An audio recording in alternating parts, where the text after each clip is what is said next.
What's doing, YouTube? How are you folks? Look, this is obviously a new channel, so we're starting off slowly, but things will get more interesting as obviously I get more time to actually record footage of some decent vehicles that you may have already seen on the channel. If you haven't, please go and have a look at it. There's a trailer for a Subaru BRZ, a WRX, and of course everyone's favorite, a Ford Ranger Wildtrak, which is essentially a pickup truck of sorts. Right, so coming on to this video, what are we focusing on today? Just having a look at what the background indicates, and I can already see that some of you can guess. This is going to be about some interesting car dealerships and the tactics that they use. So essentially today what I want to do is give an example of what happened to me over the weekend. So I was in the market for a Evo final edition. Thought I might get my hands on one, keep it, see what I can do with it. Obviously keep it stock standard and hope that the value of the damn thing would grow in the future. So lo and behold, in my state, or as Americans would know, county, essentially I found a very decent red Evo FE. 13,000 kilometers on the clock, which is roughly, I'd say about 8,000 miles. And it looked beautiful. Looked beautiful on the pictures. And didn't think there was anything more to it. I thought it'd be, hey, new car, final edition, wouldn't be used or abused that badly.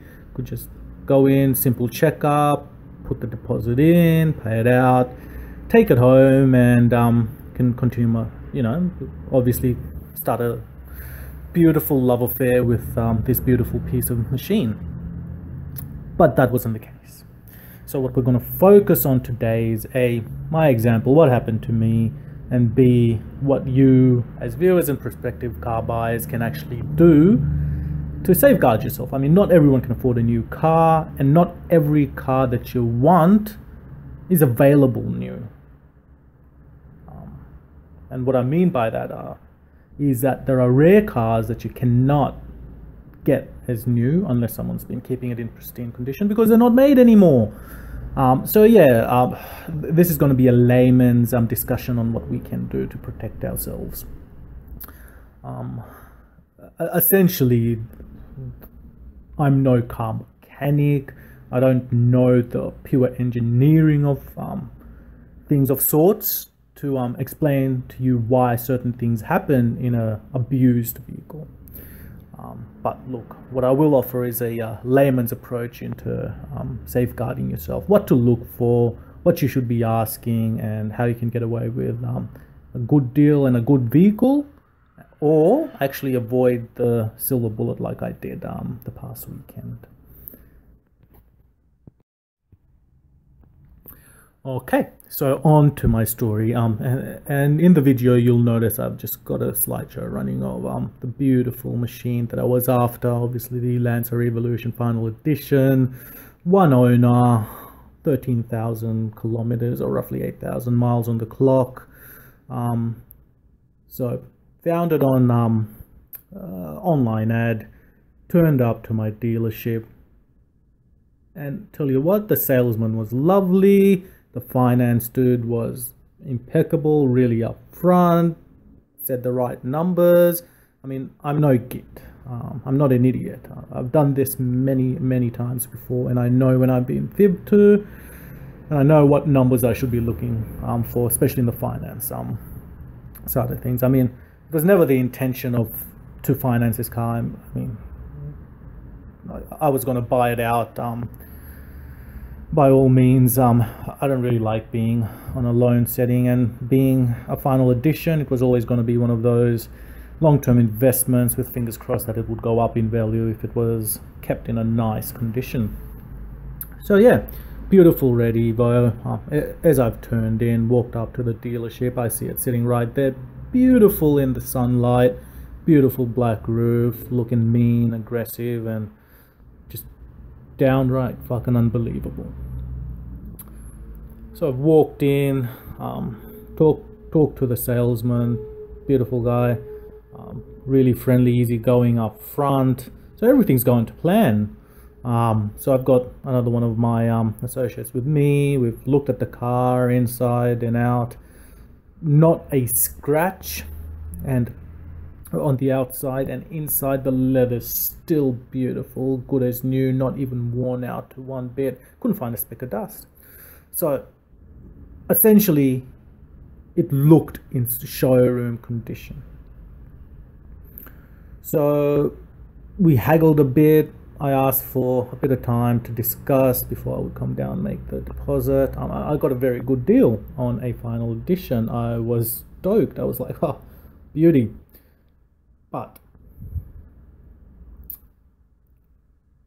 issues started arising, and this is what I want you to take away from it. My experience, and this is going to be some of the learning points that I want to get across to you, my lovely viewers. Probably one or two viewers at most on a new channel at the moment, but look, helping who I can. So what I first of all noticed, and you'll notice in the slideshow of the pics as well, was the previous owner, for God knows what reason, decided that the lovely BBS rims of the standard Evo X FE weren't good enough, so he's gone and purchased an aftermarket V8, about 19-inch rims. The black, they don't, I mean, black and red on a car, yeah, it's okay, but look, the car's already got a minor modification, and when you're talking about a collector's item, you want it as stock as possible. So removing the wheels was a silly idea, and I'm like, hey, fuck it, I'm sure I could get a lovely wheel from somewhere else, a replica wheel, and I was going to replace it. So that wasn't an issue. But as I went to the back, lifted the boot, look, boot's in good condition, then I noticed, hey, the jack's there, and obviously the, you know, the bolt removers are there, and the nut unwinders are there as well. So all the fittings for the jack are there to do the lug nuts as well. But what I noticed is that the wheels actually have a lock nut on them, so there was no fitting for the lock nut. The dealership doesn't know where the lock nut is. That the previous owner never gave it to him. Issue number two, I've had a look, and the discs seem to have a subdued amount of glue on it with some wear and tear and rust. I've noticed there are also, looking under the guard, that the shocks don't seem stock. They seem a bit lopsided to one side. So I've asked them, is there a service history? And the dealership says yes. The salesman says yes. Opened the bonnet up, had a look. Engine's absolutely unmodified, that beautiful look of a 2-liter Mitsubishi turbo. No changes to airbox.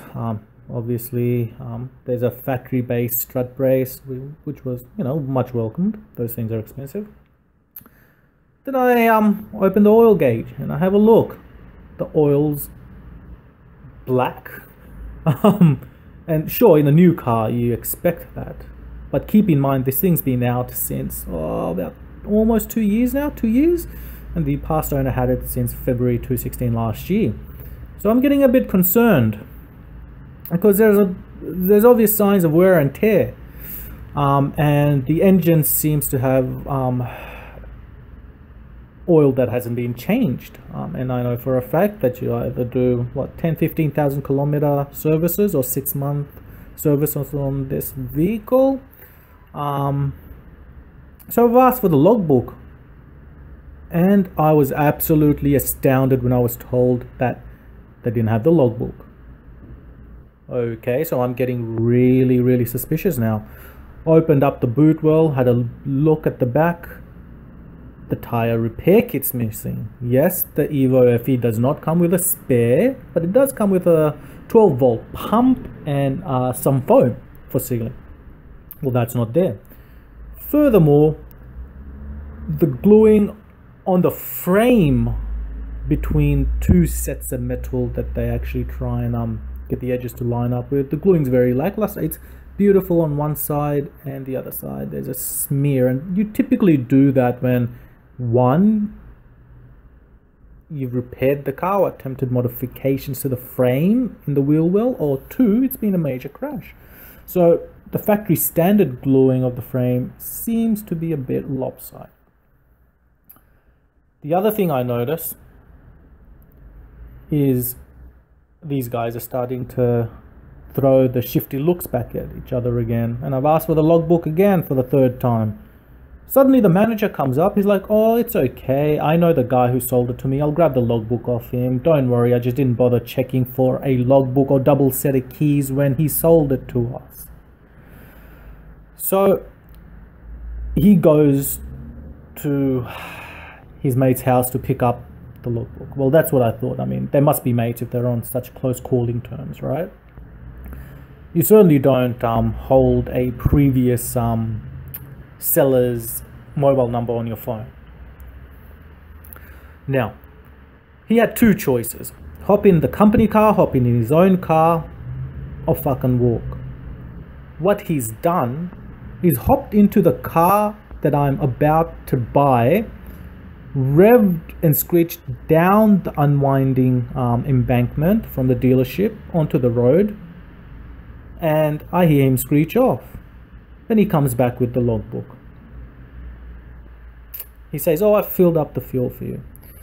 I'm like, right. So number one sign of unprofessionalism, the guy's done a personal or company errand using the car that I'm buying. So now I'm starting to think, has everyone at the dealership had a go in this beautiful machine? Suddenly I'm doubting if it's actually well maintained. I mean, I know. I've already decided that this isn't a purchase for me. Sure, it's a rare car in red, a very rare color, but I've said, you know what? I've had enough. So as I've started going down and having a look at the logbook, I see that the mandatory first 6 months service, or 10,000 kilometers, whatever comes first, that's about 5,000-6,000 miles for you guys in America. Well, it hasn't been adhered to, it hasn't been stamped, it's not in the book. The guy's had the car since February 2016, hasn't been serviced, the 6 month servicing tag isn't there, hasn't been stamped.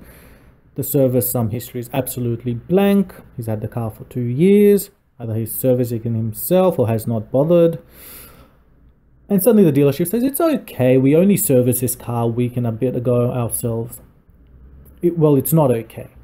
Warranty is void if you skip servicing in Mitsubishi Australia. And he had no record of the 6 months first service history or the first 10,000 kilometer history of servicing.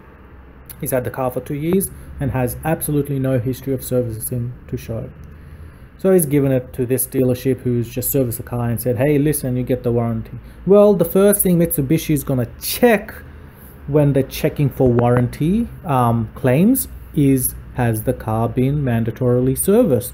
Well, the answer is no. So technically that car had voided its warranty as well.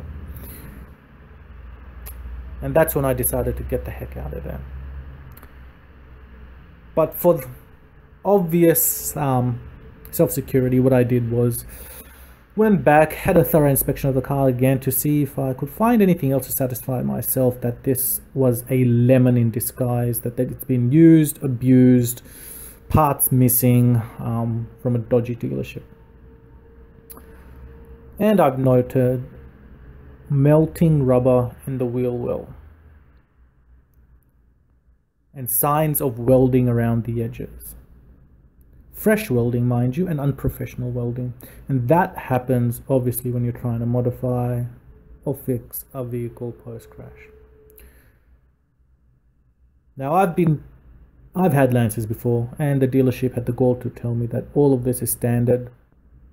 We don't need to give you a tire repair kit, that's fine. You know, no issues. well, that's an issue. These are signs that one should look for to escape from a horrible vehicle purchase, which is going to cause you trouble in the long term.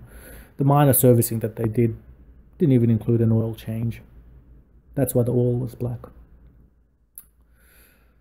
So essentially, I cut my losses before I actually had any losses, and got the heck out of there. There'll be other Evo final editions that I could get my hands on. Hoping, yeah, look, just because you love the car doesn't mean you have to be stupid about it.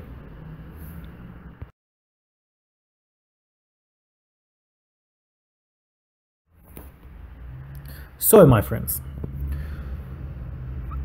the lessons from my personal experience.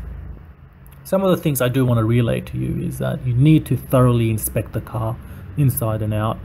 And one of the tips I learned was if you have a blue ultraviolet light that you shine at an angle where reasonable wear and tear usually happens, that's around the wheel arches and the front fascia, you will notice fine scratches that have either been buffed or covered up. So yes, ultra UV light, essentially the same type of light that they use to detect body fluids, but at a lesser extent. Anything that's got a bluish tinge to it will do the trick, and it'll pick up minor or even major blemishes. So an interior, what to look for, obviously wear and tear of the material, scratches on the material itself, the plastic dash, how durable is it, does it look like it's been taken apart. All of those are signs of any major issues interiorly. And exteriorly, as I said, what you want to do is particularly look in the wheel arches themselves, see if the mud guards have any wear and tear, are the wheels bolted, is the exhaust modified. Look under the car. I mean, essentially you don't want a modified exhaust. That's something you actually want to do for yourself, or not do at all if it's a collector's item. Essentially, if you're going to put an exhaust system on, do all of the silly stuff to the engine. You really need to tune for it to get the benefit out of it, unless you want to just be that annoying guy who's got a loud system for no reason at all, without any additional kilowatt benefit. Anyway, so obviously you want to look for the engine bay as well. And one of the things in the engine bay that may hint to you that the car may be modified is brand name hosing clamps or brand name boxes or encasements. And the reason I'm dumbing it down so much is not everyone's a mechanical based car enthusiast. So a lot of people love cars, but they wouldn't know the butt end from the mouth end of what happens in an engine bay. So essentially look out for brand name parts within the engine bay, which may indicate that certain things have been changed from factory setting. Now obviously number two,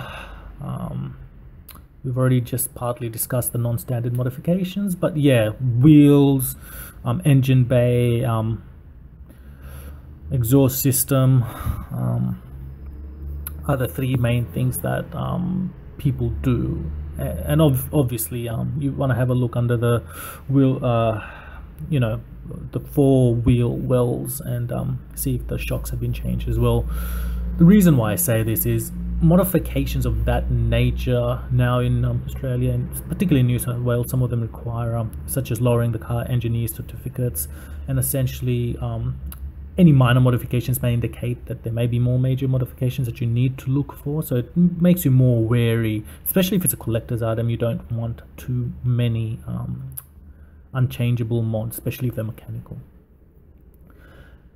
And the thirdly is also look in the boot and see if you're either getting a spare wheel, if not at least some tire repair kit. That's mandatory.